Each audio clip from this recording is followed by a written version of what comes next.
जो मार्ग हमारे पूर्वजों ने दिखाया उस पर चले। मीराबाई कृष्ण भक्त कैसी बन गई?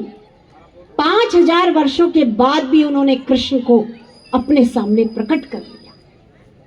तो क्या शक्ति नहीं है हमारे अंदर? महाराजा चतुर सिंह महाराज होते हुए ब्रह्मज्ञानी संत हुए, जिनकी शिष्या बनी भूरी बाई।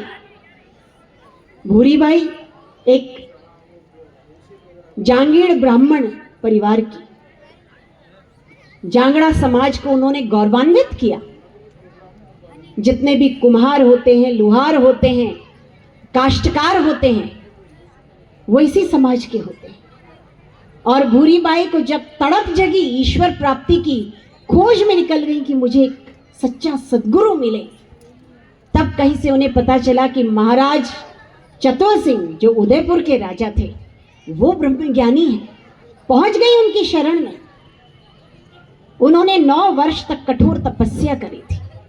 अब आप सोचेंगे हम तो कैसी अबला स्त्रियां हैं, हम क्या जाने, हम तो अनपढ़ हैं। आप सोचो भूरी बाई आप ही के समाज की, आप ही के मेवाड़ की, मीराबाई आप ही के मेवाड़ की, तो माताएं बहनें कहाँ कम हैं। और उन्होंने चतुर सिंह जी के पास जाके प्रार्थना की कि मुझे भी ब्रह्मज्ञान पाना है।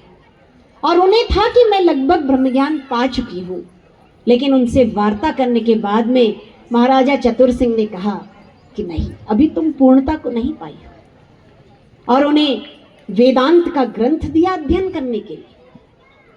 और उनकी कैसी परिपक्व स्थिति थी कि 3 दिनों के अंदर अंदर उन्होंने ब्रह्मज्ञान को पा लिया। क्योंकि यदि भूमि तैयार हो, उर्वरक हो, तो बीज डालते हैं तो उगते ही है। उन्होंने अपने हृदय मंदिर को तैयार कर रखा था। तो आज यहां पर जितनी भी माताएं बहनें बैठी हैं, जितने भी भाई बंधुगण बैठे हैं, हमारी संस्कृति ने हमें क्या सिखाया है? क्या सिखाया है? सर्व तीर्थमयी माता, सर्वदेवमय पिता। तो सबसे मेरी यही प्रार्थना है कि हम भी जानें कि सर्व तीर्थमयी माता का अर्थ क्या है। जब तीर्थों में हम ले जाते हैं अपने बच्चों को, वहां ले जाकर के क्या देते हैं? संस्कार देते हैं। उनको बताते हैं कि ये प्रभु राम की जन्मभूमि है, ये प्रभु कृष्ण की भूमि है, ये शिव जी का कैलाश पर्वत है। तो ये बताने के पीछे उद्देश्य क्या होता है? कि उन्होंने जो अपना जीवन दिया उस जीवन का परिचय देना अपनी भावी पीढ़ी को। आज मेरा प्रश्न है कि क्या आज के माता पिता ये कर्तव्य कर रहे हैं? हम सब जय श्री राम का नारा लगा रहे हैं, लेकिन क्या हम अपने बच्चों को प्रभु राम के बचपन की गाथाएं सुना रहे हैं? क्या उनके वनवास के समय का जो उच्च कोटि का परिचय वो दे रहे हैं? क्या हम रामायण, गीता, महाभारत पढ़ के सुना रहे हैं?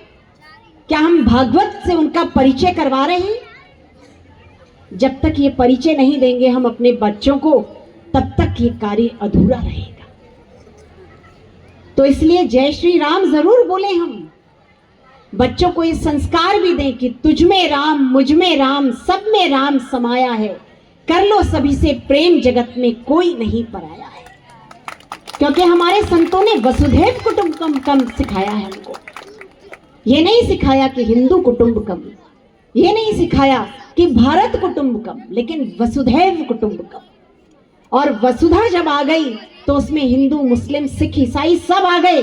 लेकिन साथ में हमारे ऋषि मुनियों ने हमें सावधान भी किया है कि जब जब हिंदू सोएगा तब तब उस पर कष्ट आएगा।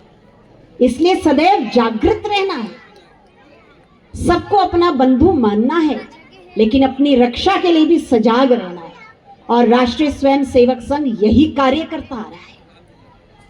और परम पूज्य बापूजी, जब कोई जानता भी नहीं था कि परिवर्तन हो रहा है, धर्म का कन्वर्जन हो रहा है, क्रिश्चियन मिशनरियां काम कर रही हैं, तब बापूजी दूर दराज के इलाकों में जाते, भंडारों का आयोजन करते, हिंदुओं को एकत्रित करते और उनको सजा करते कि जागो, अपने धर्म से बड़ा कोई धर्म नहीं हो सकता है। स्वधर्मे निधनम श्रेय परधर्मो भयावह। जैसे बच्चा जो होता है अपनी सगी माँ की गोद में जैसा निश्चिंत रहता है, वो अपनी सौतेली माँ की गोद में नहीं रह सकता। तो इसलिए आप और हम सबका ये दायित्व बनता है आज